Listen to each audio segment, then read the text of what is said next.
হ্যাঁ করলে করুক, সমস্যা নাই, বাইরেই থাকেন, কোনো সমস্যা নেই। আপনি ছেলে বলে না নিয়ে দিবেন ওটা দিতে বলেন। সালাম। জি জি। আচ্ছা, পুলিশ অ্যারেস্ট করে নিয়ে যাচ্ছে আমাকে। লাইভ কাটেন ভাই। হ্যাঁ হ্যাঁ ঠিক আছে ঠিক আছে ঠিক আছে আপনি কাটেন। আচ্ছা কাটছি কাটছি আপনি কাটছি। আগে কাটেন। আসসালামু আলাইকুম, আমি Tareq Reza, NCP joint secretary, যুগ্ম সদস্য সচিব, আপনারা চিনেন। আমি আপনারা সবাই জানেন গতকালকের যে হামলা, নাসির ভাইয়ের উপর হামলার পরিপ্রেক্ষিতে আমরা মামলা করি পরশু। এর প্রেক্ষিতে গতকালকে বিএনপি আমাদের নামে একটা ভুয়া মামলা দেয়। তো সেই মামলাতে আবার অয়ন নামে 270 এক নেতাকে তারা অ্যারেস্ট করে নিয়ে আজকে যে প্রহসনটা করছে সেই প্রহসনের বিরুদ্ধে একটা সংবাদ সম্মেলন ডেকেছিলাম, সেখানে যাচ্ছি।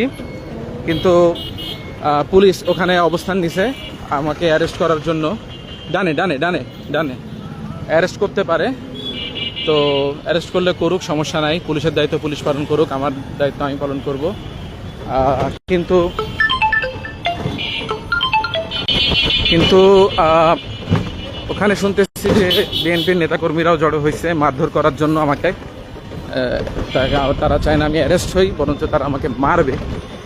তো দেখা যাক কি হয়। আমি যাচ্ছি।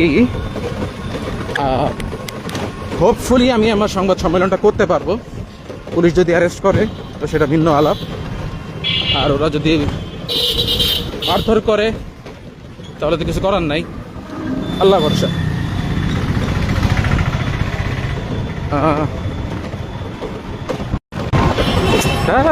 এখন তো বললে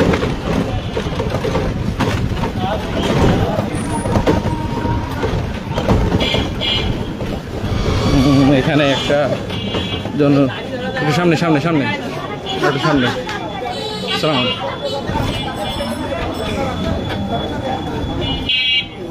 ফ্যামিলি জোন কোনটা? হ্যাঁ দাঁড়া, ফ্যামিলি জোন এটা না? হ্যাঁ সামনে সামনে সামনে সামনে। আচ্ছা, আমরা কোনো মারামারি রাখেন, এখানে রাখেন, এখানে রাখেন, এখানে রাখেন, এখানে রাখেন। হ্যাঁ করুক না, আসামি আমি, করলে আমাকে করবে। হ্যাঁ হ্যাঁ করলে করুক, সমস্যা নাই, বাইরেই থাকেন, কোনো সমস্যা নেই। আপনি ছেলে বলে না নিয়ে দিবেন ওটা দিতে বলেন। সালাম। জি জি। আচ্ছা, পুলিশ অ্যারেস্ট করে নিয়ে যাচ্ছে আমাকে। লাইভ কাটেন ভাই। হ্যাঁ হ্যাঁ ঠিক আছে ঠিক আছে ঠিক আছে ঠিক আছে আপনি কাটেন। আচ্ছা কাটছি কাটছি আপনি কাটছি। আগে কাটেন।